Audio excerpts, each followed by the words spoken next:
There's a hole in the ground in North Texas that cost $2 billion and was supposed to hold the most powerful machine ever built.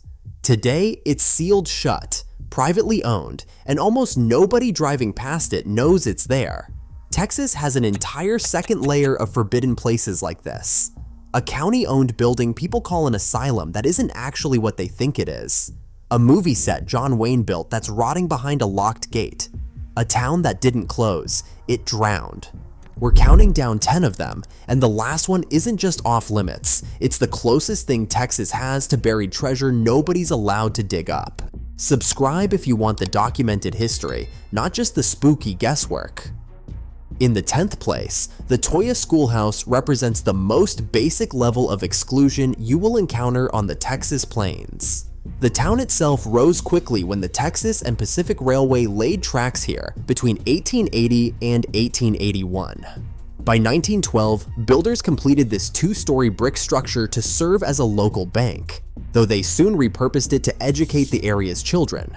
It remained active through the Great Depression. Then, enrollment plummeted. Today, Toya is a quiet ghost town, and its schoolhouse is a decaying shell. The red brick walls are bowing. The masonry is crumbling. If you step inside, you risk a sudden, catastrophic structural collapse. That structural instability makes it a massive liability, which is why a perimeter fence keeps you back on the public road. If you cross that property line to get your camera shots, local deputies can cite you for criminal trespass under Texas Penal Code Section 30.05. You have to document this one from the shoulder of the highway. Toya ranks 10th because this is the simplest kind of barrier. A physically dangerous building and a basic property line, representing a minor safety problem that could theoretically be fixed with enough stabilization money and a willing owner. Number 9. In the fall of 1880, rancher John Spencer found silver-bearing ore in these dry hills, prompting Colonel William Shafter to arrange the assay that launched the Presidio Mining Company. What followed was a massive extraction frenzy.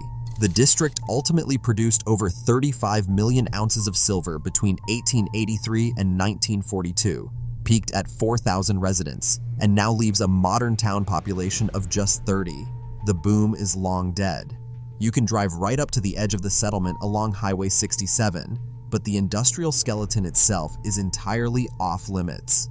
The old mill ruins, stone foundations, and deep mine portals are heavily fenced and posted against trespass. You have to watch from the road. During its zenith, operators extracted massive wealth from the earth. But when the American Metal Company halted operations, the economy collapsed. The private landowners actively protect their holdings today, driven by the extreme physical hazards of open vertical shafts, crumbling masonry, and unstable timber ruins. Step past the warnings, and you face immediate criminal trespass charges under Texas law. Shafter ranks 9th because a living population still surrounds its dead mine, but the ruins themselves remain someone else's property, representing a straightforward barrier of private ownership and physical liability that keeps you on the outside looking in. 8th place.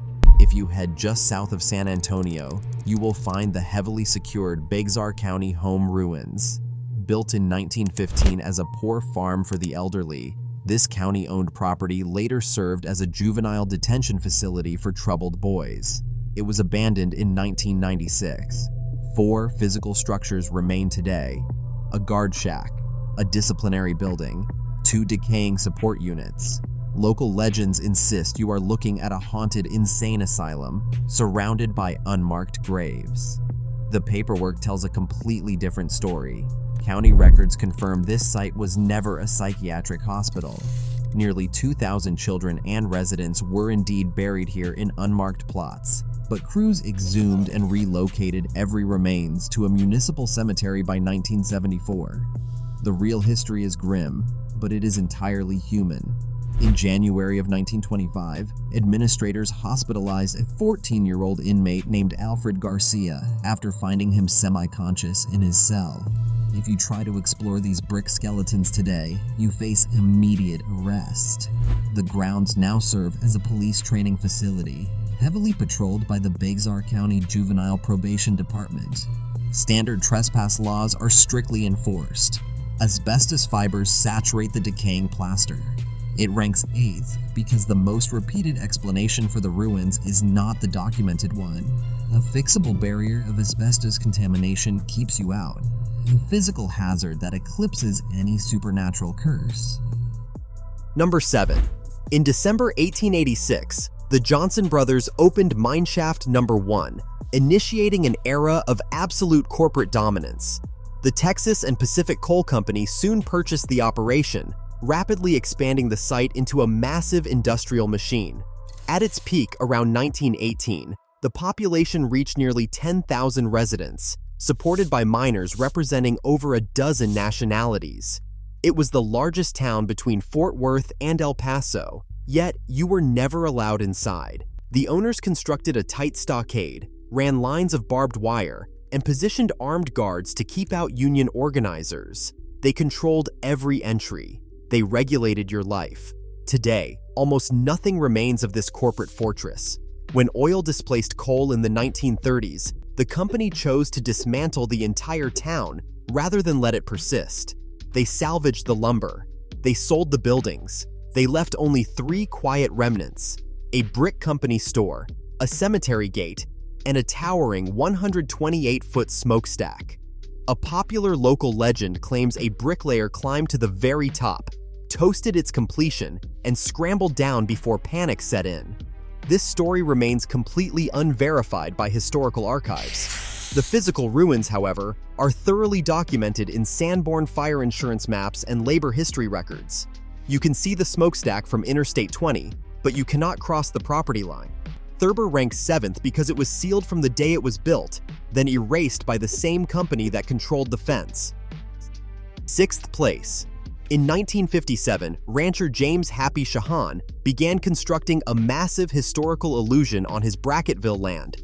He built a full-scale replica of the 1836 Alamo compound, utilizing actual adobe bricks, to serve as the main set for John Wayne's 1960 film, The Alamo.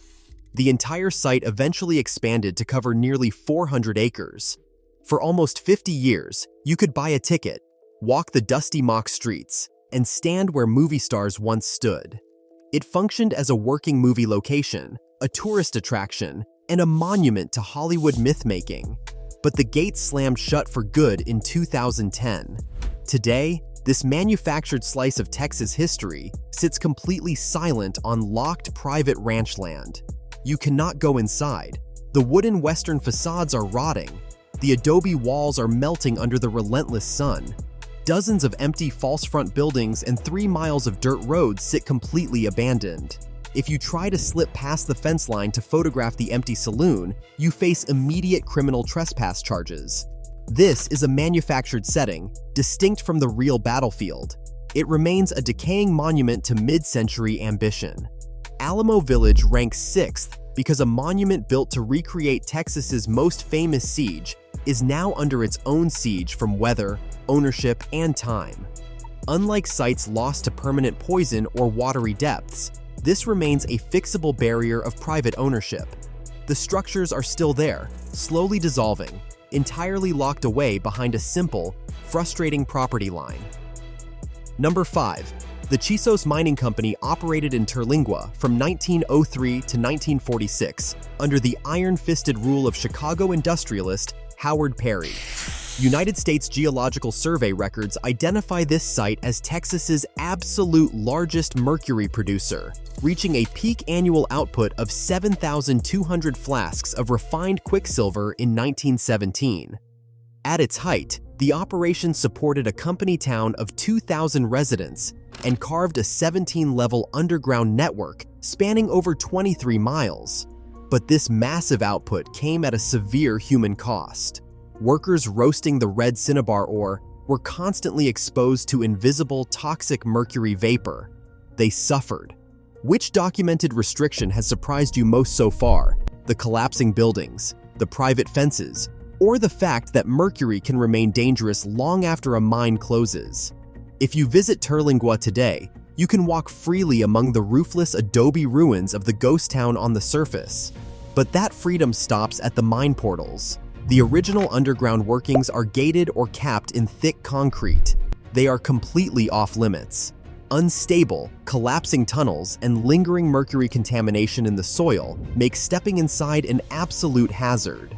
Federal and state environmental records confirm that elemental mercury still volatilizes from the tailings and old ruins. The poison remains active in the dirt. If you try to slip past the physical barriers here, you face criminal trespass citations. Worse, you breathe in a neurotoxin. The danger is the actual barrier.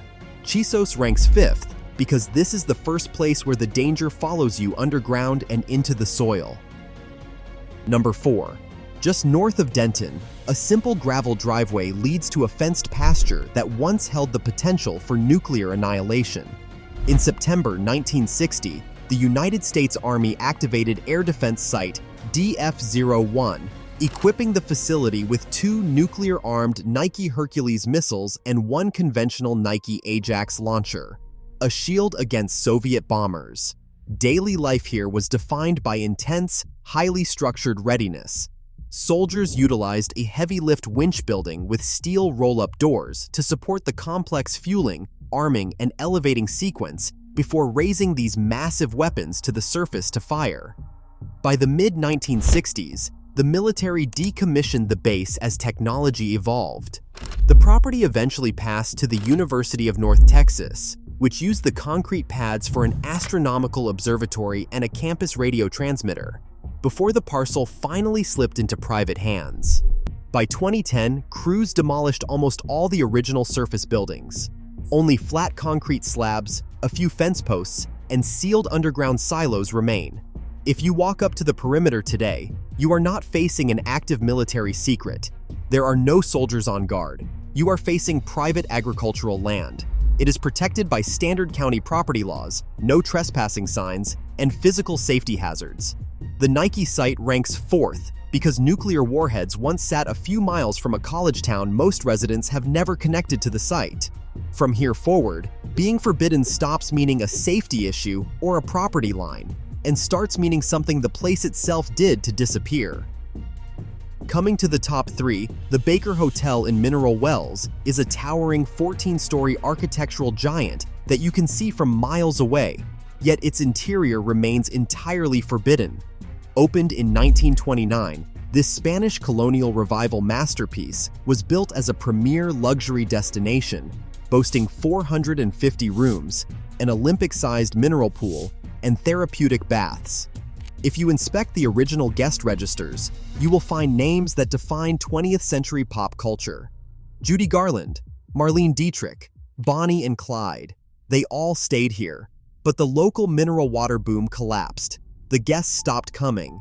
The Grand Hotel finally closed its doors in 1972, beginning a vacant period that lasted for more than 50 years. Today, you cannot walk up to the grand entrance. A heavy chain-link fence seals off the entire city block. A private development partnership has launched a $65 million restoration project, targeting a grand reopening in 2028. While active construction is underway, the structure is a hazardous zone of falling masonry, exposed rebar, and active work crews. To preserve a record of the building's decaying beauty before structural changes began, preservationists logged approximately 400,000 interior photographs. They captured every corner, every peeling wall, every skeletal hallway. If you hear about organized fundraising events held on the grounds, do not mistake them for public admission. These private events are highly restricted and do not grant general access to the public. Local authorities strictly enforce criminal trespass laws, keeping curious explorers on the outside of the fence line. The Baker ranks 3rd because it towers 14 stories over mineral wells in plain sight and is still completely out of reach, representing the ultimate example of a temporary, fixable safety barrier before we transition to places permanently erased by nature or toxic contamination. In 2nd place, Indianola was once a bustling Matagorda Bay major port that actively rivaled Galveston for maritime dominance. From the 1840s onward, this harbor served as the primary gateway for thousands of German, Polish, and Czech immigrants entering the Texas frontier. Thousands of families arrived here, stepping off wooden ships to build a new life in an unfamiliar territory. They built homes, active shops, and a massive county courthouse. It was a thriving commercial hub, but its low-lying coastal geography proved fatal. In 1875, a severe hurricane battered the shoreline, taking over 200 lives and nearly wiping the settlement out. Still, the residents chose to rebuild, unaware of the absolute devastation heading their way just 11 years later. The final blow struck on August 20th, 1886. The storm hit with sustained winds of approximately 150 miles per hour. A massive 15-foot storm surge completely submerged the Low Peninsula. In the chaos, only 2 structures remained standing. The storm claimed 46 lives. To compound the disaster, a massive fire ignited among the collapsing wooden ruins, burning what the salt water could not wash away. This dual onslaught of wind and fire broke the town's spirit. The county seat was moved inland. The survivors scattered. The town was permanently abandoned, left to the mercy of the advancing tide. If you try to visit the historic center today, you will not find a locked gate or a security guard. You will find open water. Due to decades of relentless coastal erosion, the original town site and the old stone courthouse foundation now lie roughly 300 feet offshore, submerged beneath the waves of Matagorda Bay. You cannot walk these streets. Only specialized bathymetric surveys and modern side-scan sonar can verify the exact layout of the underwater ruins. Indianola ranks second because there is no fence and no guard. The place itself is simply gone. It represents the ultimate transition from a temporary physical barrier to a permanent erasure by the natural world, leaving a once mighty port forever out of reach. And finally, in first place, the superconducting super collider in Waxahachie is a multi-billion-dollar phantom lying right beneath your feet. In June 1987, Congress approved an 87-kilometer underground ring. Engineers plan to steer subatomic particles through a circular racetrack buried 80 feet beneath the Blackland Prairie. It was designed to collide proton beams at 40 TeV, generating data that would dwarf Europe's Large Hadron Collider. It was meant to secure American dominance in high-energy physics, pushing the boundaries of human knowledge further than ever before. Groundbreaking began in 1991. Heavy machinery dug into the clay. Workers poured thick concrete liners, installed power lines, and carved deep tunnels. They completed 23 kilometers of tube and 17 access shafts. Then, the money dried up. In October 1993, facing severe national budget pressures and escalating costs, Congress killed the project. $2 billion spent, 14 miles of empty tunnels, 17 vertical access shafts. This was not a secret government conspiracy. It was a cold political calculation. The site was sold in 2006 to private investor J.B. Hunt for $6.5 million. In 2012, industrial chemical firm Magnablend bought the property. Current tax and appraisal records confirm they still own it today.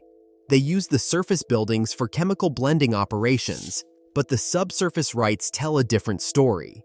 If you visit the surface, you will see ordinary warehouses and flat pasture land. The massive underground tunnels are completely dark, sealed, and partially filled with water to preserve the concrete structures. You cannot go down there. The Super Collider ranks first because the reason it is forbidden is also its most fascinating fact. Unlike a natural disaster that destroys a town by accident, this project represents a deliberate institutional decision to build the most advanced machine on Earth and then seal it forever. This subterranean tomb brings you back to where your search began, circling back to the image of a sealed hole in the ground in North Texas. Every forbidden location we have examined is closed for a documented, cold hard reason. Some present fixable barriers of private ownership, safety, or legal liability, like the crumbling masonry at the Toya Schoolhouse or the active renovations at the Baker Hotel. Others represent permanent erasures where the place itself was poisoned by mercury, submerged by Matagorda Bay, or deliberately sealed by the federal government. But you have to weigh a fundamental trade-off. Would you really want the fences gone if it meant these places lost the very mystery that keeps their history alive? If you opened every gate, you would inevitably destroy the silence that makes them worth exploring. The empty field looks like ordinary grass, but you now know the exact scale of the dark, sealed hole waiting in the ground. Subscribe for more historical investigations. Every forbidden gate exists for a documented reason. Some barriers are fixable, while others are permanent. But if you could tear down those fences, would you? Or would opening them destroy the very mystery that keeps them alive? Either way, the truth remains safely locked away, right down to that silent $2 billion hole in the North Texas dirt. Subscribe for more investigative histories.